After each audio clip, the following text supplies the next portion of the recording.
hanggang ngayon.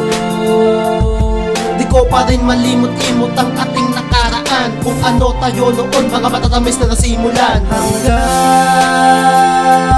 ngayon, muli akong magmamahal pero hindi na sa iyo. Ngayon magdusa ka sa kabila ng kataksilan mo. Isang pagkakataon na sa akin ay naganap, alaala kung saan tayo una na nagharap. Ako'y nakaupo noon, doon sa mintambayan, na bigla kang dumaan na may kasamang kabataan. May dala kang kalabatit, binibenta mo ito. Ako ay natawa nung nagtanong ako sa iyo, ate saan ba galing yan? Baka ninakaw mo lang yan. Ang sagot mo nun sa'kin galing sa kalapati yan. Sabay balikos ng sagot, sige alok mo sa iba. Sa simple ko napatawa, napangiti kita, lumakad kang papalayo. Maya't maya bumalik ka, tangan-tangan ng ngiti at sa'kin nakatitig ka. Hanggang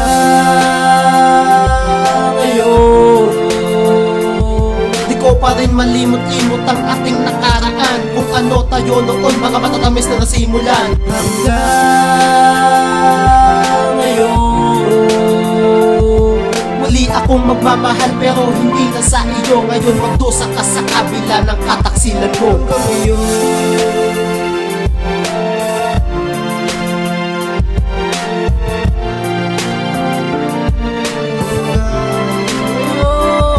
nung sa aking tattoo mabiposibilis na nantibok, hanggang sa aking nagawang bunutan ng puting buhok. Kapag ako ay titingin sa'yo, ikay nahihiya, kaya kadaling mo ko ay tinatabig mo ang muka. Hanggang sa naging tayo na nung Marso 7, 2013, makasama lang kita kahit gabihin pa ko sa kalye. Ay tiniis ko ang lahat dahil mahal kita, kahit na ako ay madalas saktan mo nun iya. Pinanghawaan ko lahat ng mga binitawan ko, nagawa mo magtaksil sa mga pinangako mo. Nakilala ko ang iyong ina na bukal sa aking bibig, nagawa kitang hanapin sa lugar na mapanganib. Noong mga panahon nung ikaw ay naglayas, dahil sa maling kaibigan ay naligaw ka ng landas. At ngayon nagbunga na ang iyong kataksilan, sana mapalaki mo siya sa maayos na paraan.